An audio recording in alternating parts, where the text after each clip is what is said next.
Hello friends. दोस्तों, आजकल मैं अपने आसपास एक होड़ सी देख रही हूँ। वो होड़ एक ऐसी चीज की है जो चारों तरफ आजकल एक आग की तरह फैली हुई है। सपने। दोस्तों, सपने हम सब देखते हैं। हमने बचपन से बहुत से सपने देखे हुए होते हैं। कुछ के पूरे होते हैं, कुछ के नहीं पूरे होते हैं। किसी के फाइनेंस की वजह से रह जाते हैं तो किसी के सर्कमस्टेंसेस की वजह से रह जाते हैं। तो जब हमारे कोई सपने रह जाते हैं अधूरे, तो हम लोग क्या करते हैं? हम उसको बच्चों के माध्यम से पूरा करने की कोशिश करते हैं। ऐसा ही एक सपना आजकल के माँ बाप पूरे करने में लगे हुए हैं।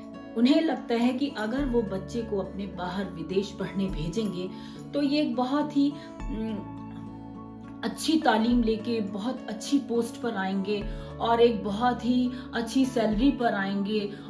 उनका ऐसा मानना है। मेरे चारों ओर ऐसे ही बहुत से माँ बाप इन परिस्थितियों से जूझ रहे हैं। वो डिसीजन ले नहीं पा रहे हैं। डिसीजन ले लेते हैं तो कैलकुलेशन में लग जाते हैं, क्या ये सही है, क्या ये गलत है।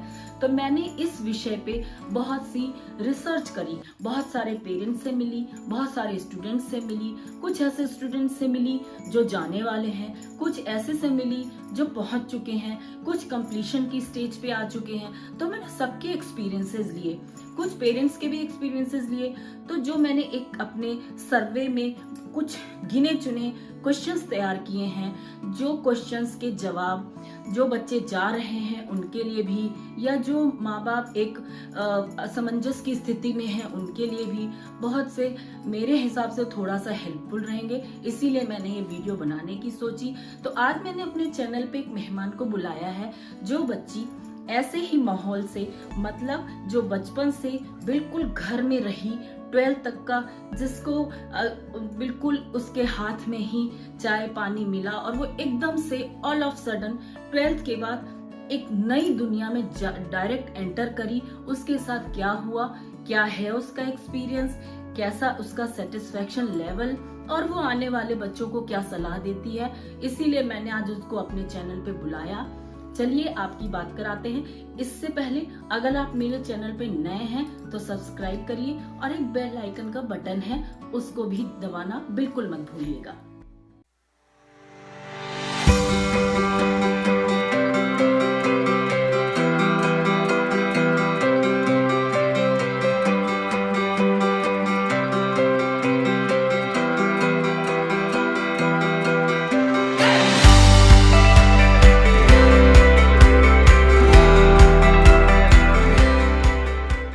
तो फ्रेंड्स, जैसा कि बताया मैंने चैनल के इस बार के मेहमान है मिस देविशा। ये टेक्सास टेक यूनिवर्सिटी से केमिकल इंजीनियरिंग कर रही हैं।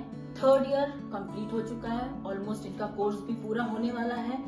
इनसे मैंने इनके एक्सपीरियंसेस पूछे हैं जो जाने वाले बच्चों के लिए, माँ बाप के लिए बहुत सारे सॉल्यूशंस लेके आएगा। इनके जवाब के बेस पे वो अपने डिसीजंस लेने में और थोड़ा सा उनको सहायता मिल सकती है। तो मिस देविशा, आपका आशा नीति फैमिली में बहुत बहुत स्वागत है। Thank you. और अब आपसे हम कुछ जो मैंने सर्वे किए हैं, बहुत कुछ गिने चुने क्वेश्चंस तैयार किए हैं, वो आपसे पूछती हूँ जिससे कि शायद कुछ लोगों को मदद मिल सके। तो बैठिए। तो सबसे पहले तो मैं अपनी तरफ से एक चीज पूछना चाहूंगी कि आप एकदम से, जैसे कि मैंने सुना था कि आपकी मदर ने 12th तक का आपको पानी तक नहीं लेने दिया और एकदम से यहाँ के एनवायरनमेंट से निकल के एकदम से सीधा फ्लाइट पकड़ के और विदेश चले जाना और अपने घर परिवार रिलेशन सबको छोड़ के एकदम से अनजाने लोगों के बीच में जाना, वो आपको मतलब कैसा एक्सपीरियंस रहा? मेरे को उतना ज़्यादा डिफिकल्टी नहीं हुई क्योंकि मेरी जनरेशन में एक्चुअली बहुत ज़्यादा वेस्टर्न इन्फ्लुएंस हो चुका था ऑलरेडी, और हम लोग इतनी सारी इंग्लिश मूवीज़ और ये सब देखते थे, तो उसमें भी हमने देखा कि वहाँ पे लोग कैसे रहते हैं, किस तरह के लाइक लैंग्वेजेस यूज होती है, फिर कैसा रहन सहन है उनका। इंडिपेंडेंसी का भी आपको कहीं ना कहीं एहसास था कि एक टाइम के बाद आके हम इंडिपेंडेंट हो, हमें होना ठीक है, क्योंकि किसी भी सर्कमस्टेंसेस में होना पड़ सकता है जी। सो उससे मैं बहुत ज़्यादा फेमिलियराइज ऑलरेडी हो चुकी थी, तो मुझे इतनी प्रॉब्लम उसमें हुई नहीं। I was able to adjust there perfectly. Okay, तो आप जब वहाँ गए तो खाने पीने में तो डिफरेंस रहा होगा। जी, खाने पीने की दिक्कत थी वहाँ पे। तो जिन लोगों खाना वहाँ पे, एक तो इंडियन खाना मिला नहीं वहाँ पे, और मैं डॉम्स में रहती थी तो वहाँ पे डॉम फूड होता था जहाँ पे इंडियन तो बिल्कुल भी नहीं था, और मुझे तब खाना बनाना आता भी नहीं था, तो वो तो बहुत ही ज़्यादा चैलेंजिंग था मेरे लिए। तो कहने का मतलब ये कि जिन लोगों को वेस्टर्न फूड ये सब सारा मतलब इटालियन और ये सब पसंद है, कॉन्टिनेंटल वगैरह, उनके लिए कोई प्रॉब्लम नहीं है। जिनको थोड़ा home sickness, home food in सब का वो है, तो उनके लिए थोड़ा सा चैलेंजिंग हो सकता है।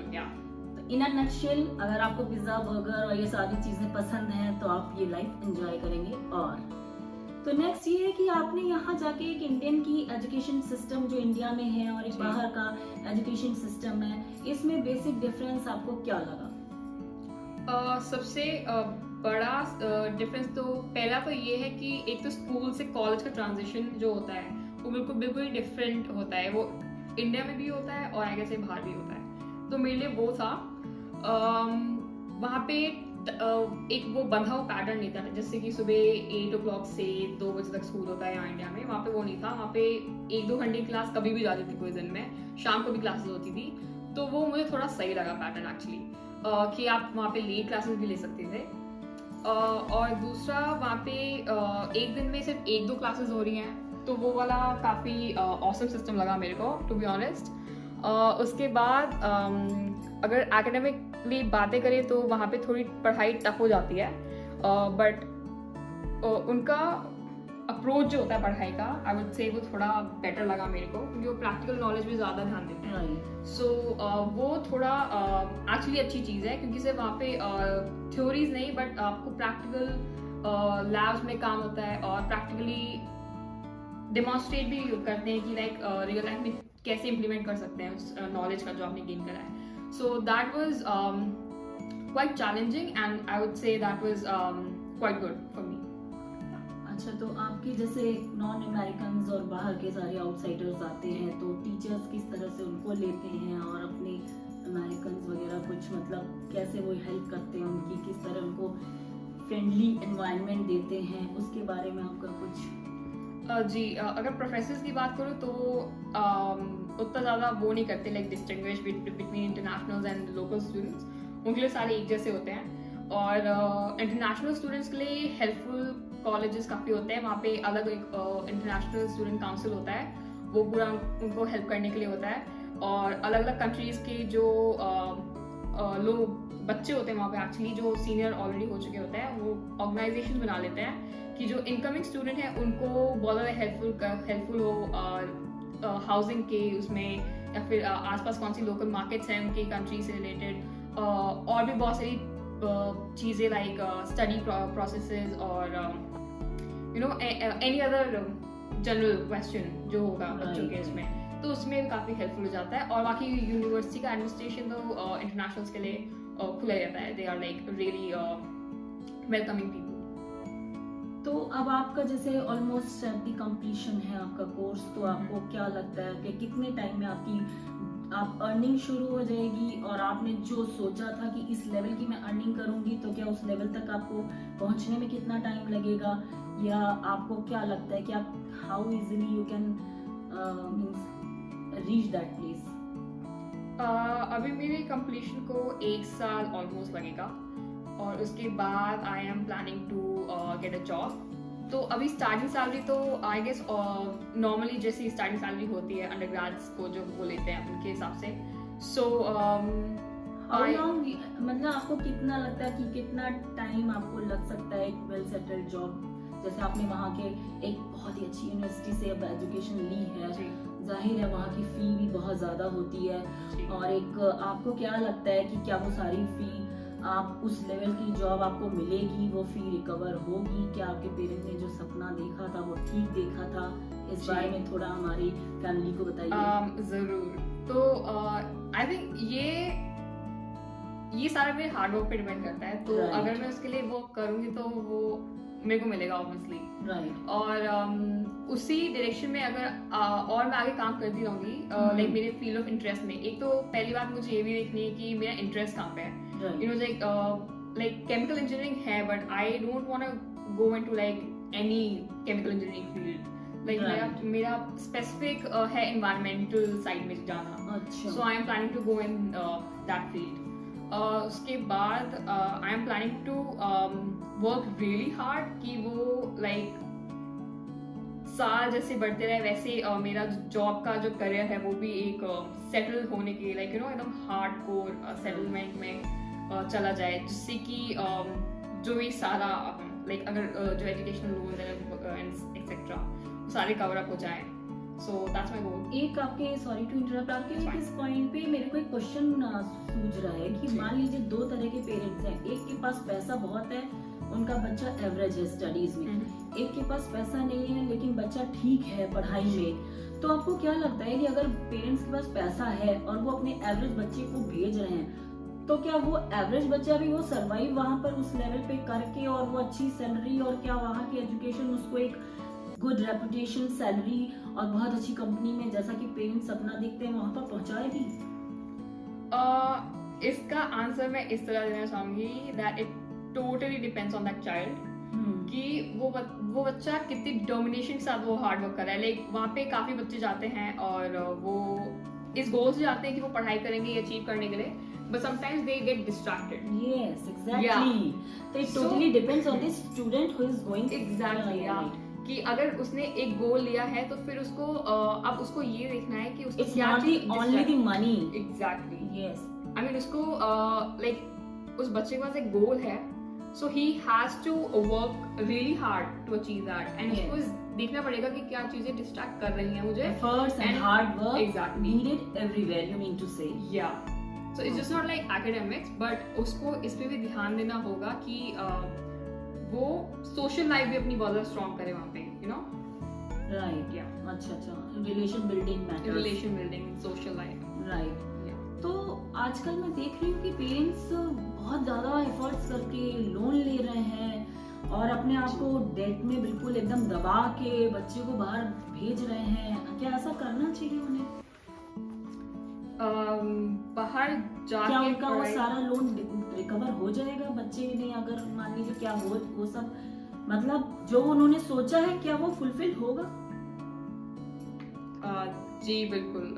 मुझे लगता है ये होएगा अगर बच्चा और- थोड़ा सा मेहनती है तो हो सकता है. और अगर बच्चे को दिख रहा है एफर्ट्स कि हाँ. उसके मॉम डैड क्या कर रहे हैं तो फिर आई एम श्योर हो जाएगा, क्योंकि बाहर जाना इज मतलब उससे कम नहीं होएगा. It is only gonna add to your you know benefits.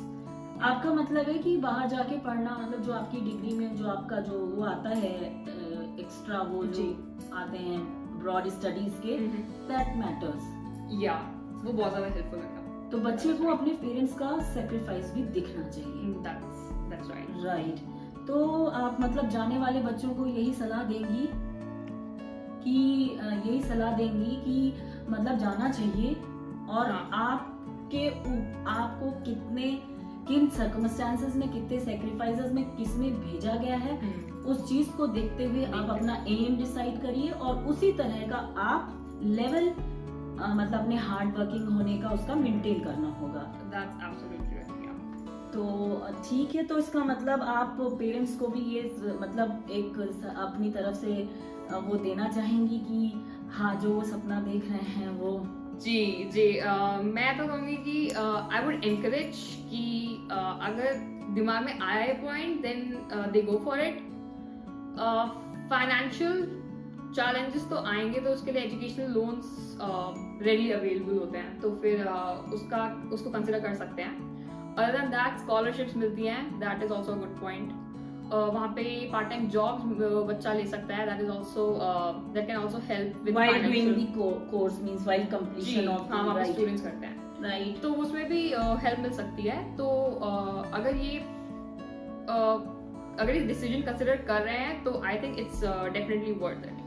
तो मिस देविशा के इन अ नटशेल मिस देविशा के कहने का तात्पर्य ये है कि बच्चे को अपने पेरेंट के जो उन्होंने एफर्ट्स किए हैं, जो सपना देखा है, उसको फुलफिल करने के लिए अपनी सिंसेरिटी और उनकी जो फेथ है उसको बरकरार रखना होगा, उनके सेक्रीफाइसेस को समझना होगा. ये सोच के वो अगर इस डायरेक्शन में मूव करता है तो बहुत अच्छी बात होगी उसके लिए, आने वाले समय के लिए, उसके पेरेंट्स के भविष्य के लिए. लेकिन यहाँ मैं एक बात उनके पेरेंट्स से भी कहना चाहूंगी कि सपना आपका बुरा नहीं है, बहुत अच्छा है, लेकिन अपनी जिंदगी को खतरे में डाल के, ओवरबर्डन करके, टेंशन में डाल के, बिल्कुल डिप्रेस करके अगर आप ऐसा कुछ कर रहे हैं तो उससे पहले 2 बार सोच लें। उम्मीद करती हूँ आपको वीडियो पसंद आई होगी और अपने एनवायरनमेंट में ऐसे आसपास कोई भी हो जिनको ये वीडियो हेल्प कर सकती हो तो शेयर करना ना भूलें। Thank you miss Devisha, Thank you so much. Bye bye.